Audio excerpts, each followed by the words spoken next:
है मेरी ज़मीं अफसोस नहीं, जो तेरे लिए 100 दर्द सहे। महफूज रहे तेरी आन सदा, चाहे जान मेरी ये रहे ना रहे। वहाँ झंडा लगा लिया होगा, झंडे को सैल्यूट भी किया तुम्हारी फैमिली ने, राष्ट्रीय गीत भी गाया। भाई प्रधानमंत्री वहाँ हो गया होगा ध्वजारोहण लाल किले में। कहाँ होता है ध्वजारोहण, पता है तुझे? हाँ, नई दिल्ली में, लाल किले में, लाहौर गेट के पास। हाँ, तो तिरंगा झंडा में जो 3 कलर हैं किस बात के प्रतीक हैं बताओ?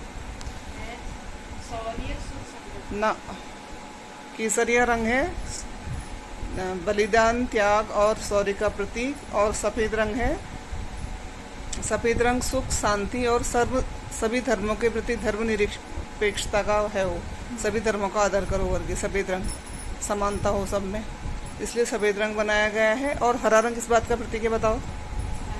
हाँ, हरा रंग समृद्धि का प्रतीक है। और उसमें जो 24 तिल्लियाँ बनी हैं तिरंगे झंडे में, वो ये बताती हैं कि 24 घंटे हमें दिन रात प्रगति करनी है, लगातार हमें प्रगति के शिखर पर चढ़ते जाना है और अपने देश को नाम रोशन करना है सभी ने, हर स्तर पर। चाहे वो, अगर सभी लोग अपना अपना काम अच्छे ढंग से करें, चाहे वो कोई किसान हो, शिक्षक हो, दर्जी हो, टेलर हो, कोई भी हो, अपने काम को कोई ढंग से करे तो सभी अपना काम अच्छे से करें और अपने काम में लगे रहें, तो ये भी हमारे देश के विकास में सहयोग देते हैं।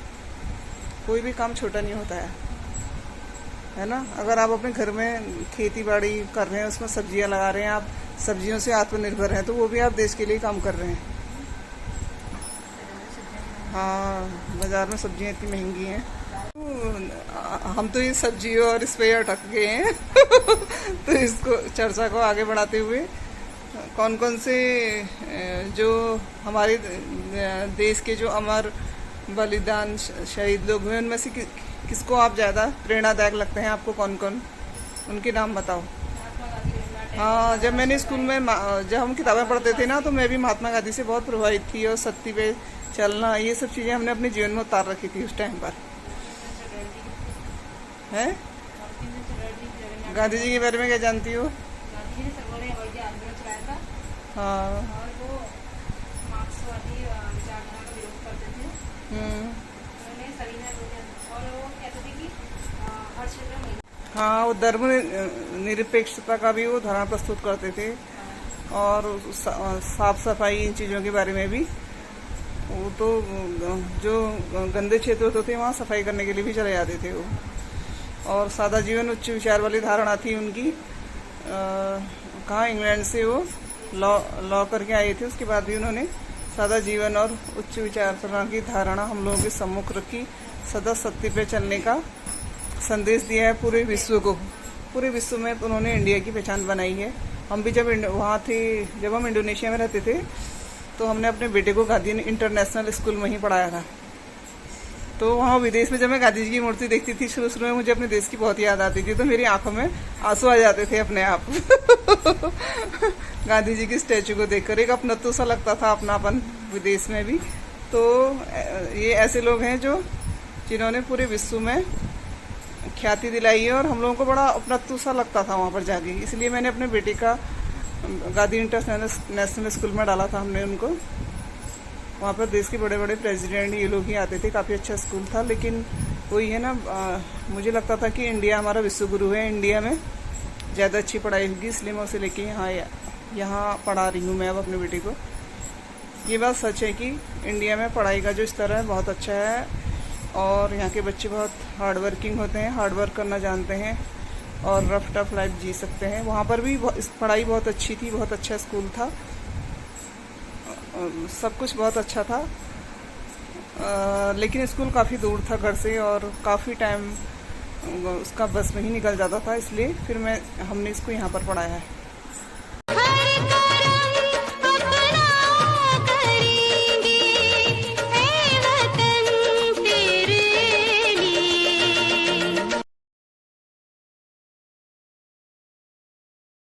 हाँ, तो फ्रेंड्स, आज 15 अगस्त अगस्त के उपलक्ष्य में सभी को गाय भी आ गई। बहुत बहुत शुभकामनाएं। शिवा इसी को दे दो, गाय का शिवा दे दे इसी को, गाय खा ली वहाँ पर साइड में रख दे। ले गाय के साथ मेरी फोटो खींच दो।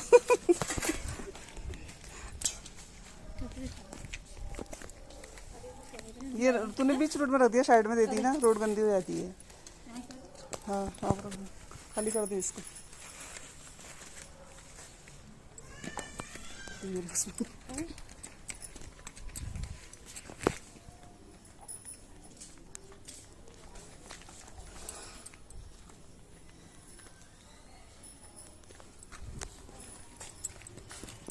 तो मीनू आज क्या बोलेंगे आप? 2 शब्द अपनी तरफ से। ना कोई नहीं मतलब। 15 अगस्त की हार्दिक शुभकामनाएं। हाँ, और आपको 15 अगस्त बहुत बहुत मुबारक हो। सभी दर्शकों को हमारे, सभी देशवासियों को हमारी ओर से 15 अगस्त की हार्दिक शुभकामनाएं। इस वर्ष आज़ादी का अमृत दिवस, अमृत वर्ष मनाया जा रहा है, तो सभी को बहुत बहुत बधाइयाँ, शुभकामनाएं। तो मित्रों, आज सुबह से हम काम में व्यस्त हैं। मीनू भी आज जल्दी आ गई थी ना, 9 बजे। उसके बाद काम में बिजी रही, वही रोज का काम है, नाश्ता बनाओ, खाना बनाओ, और क्या क्या किया हमने आज? खाना बनाना, झाड़ू पोछा करना, बर्तन धोना, कपड़े धोना, बस वही डेली का काम है। और मुख्य आज 15 अगस्त था। आज मेरी तबीयत कुछ खास नहीं, इसलिए फ्लैग के सामने हम लोग फोटो वोटो नहीं ले पाए कुछ भी। और यहाँ ये मीनू पहुँची है। कैसा लग रहा है मीनू आज? आज बहुत अच्छा लग रहा है। आज हमारा देश आज़ाद हुआ था। आज के दिन? हाँ, आज के दिन ही हमारा देश गुलामी की जंजीरों से हम आज़ाद हुए थे।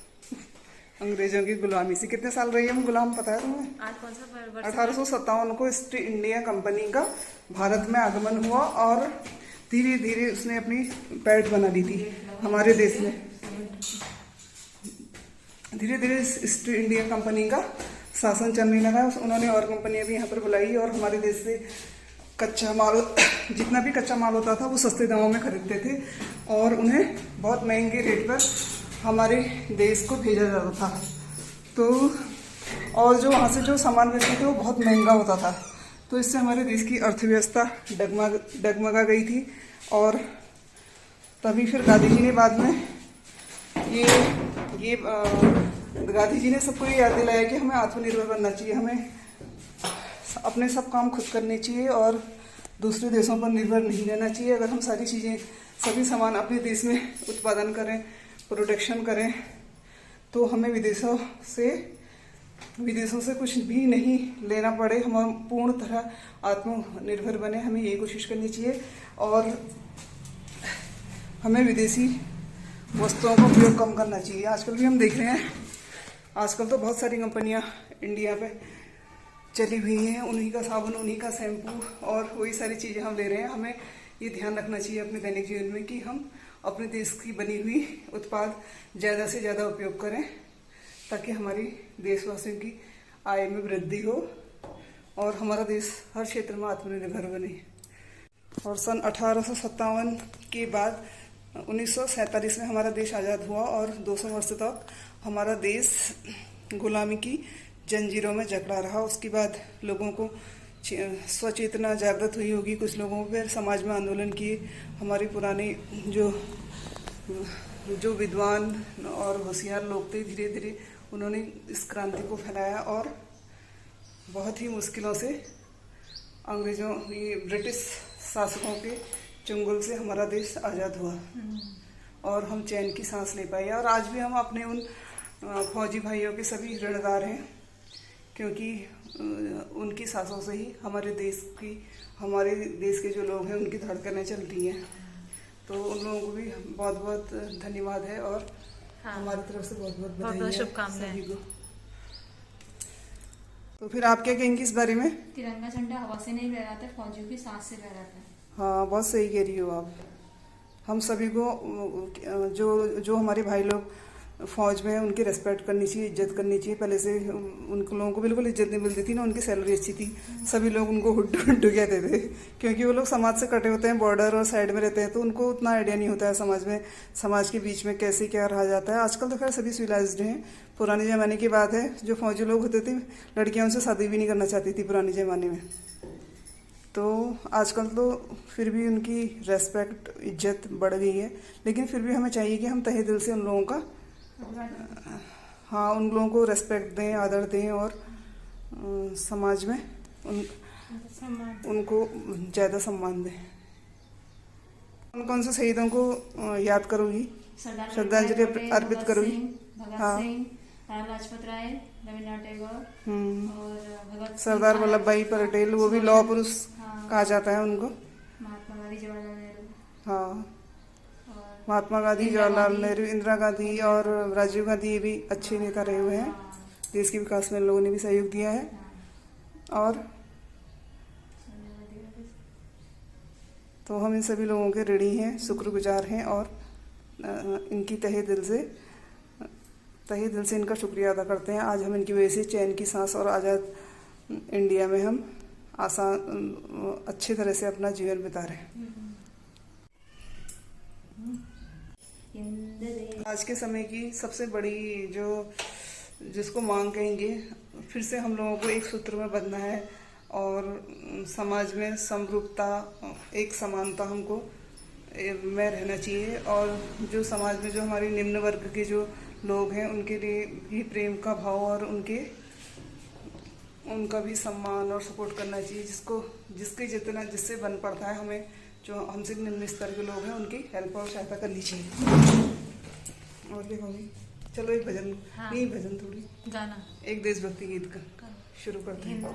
हिंद देश के निवासी सभी जन एक है, रंग रूप वेश भाषा चाहे अनेक है। हिंद देश के निवासी सभी जन एक है, रंग रूप वेश भाषा चाहे अनेक है। बेला गुलाब जूही चंपा चमेली, बेला गुलाब जूही चंपा चमेली, जाके गुद गई माला में, माला तो एक है। हिंद देश के निवासी सभी जन एक है, रंग रूप वेश भाषा। गंगा यमुना ब्रह्मपुत्र कृष्णा कावेरी, गंगा यमुना ब्रह्मपुत्र कृष्णा कावेरी, जाके मिल गई सागर में, हुई सब एक है। जाके मिल गई सागर में, हुई सब एक है। हिंद देश के निवासी सभी जन एक है, रंग रूप वेश भाषा चाहे अनेक है। रंग रूप वेश भाषा चाहे अनेक है। कोयल की कोक प्यारी, पपीहे की पीक प्यारी, कोयल की कोक प्यारी, पपीहे की पीक न्यारी, गा रही तराना बुलबुल, राग मगर एक है। गा रही तराना बुलबुल, राग मगर एक है। हिंद देश के निवासी सभी जन एक है, रंग रूप वेश भाषा चाहे अनेक है। हम सब तो दोस्तों, हम सब भारतीय हैं, हम लोग सभी एक हैं। सबसे पहले हम हिंदुस्तानी हैं और भारतीय हैं, उसके बाद हमारा धर्म, संप्रदाय और चीज़ें आती हैं, जाति, ये सब ठीक है। हमारा समाज विभिन्न तरह की संस्कृतियों को अपने में समोए हुए है। हमारे देश में विभिन्न तरह की संस्कृतियाँ देखने को मिलती हैं, पर हम सब लोगों का लक्ष्य एक ही है, एक ही होना चाहिए, क्योंकि हम सब लोग राष्ट्रीय स्तर पर हम सभी एक ही हैं। तो इसी एकता और अखंडता को बनाए रखने के हेतु हम एक और गीत प्रस्तुत कर रहे हैं। हम सब भारतीय हैं, हम सब भारतीय हैं, एक है आहा एक है ओहो एक है। हम सब भारतीय हैं, मीर की धरती रानी है, सरताज माना है। सदियों से हमने इसको अपने खून से पाला है। अब हम सारी दुनिया में कोई जंग न होने देंगे। अब हम सारी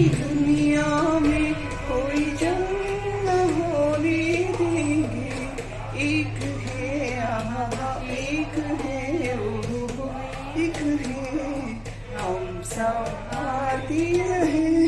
गुरुद्वारे भी है यहाँ और मस्जिद भी है यहाँ, गिरजा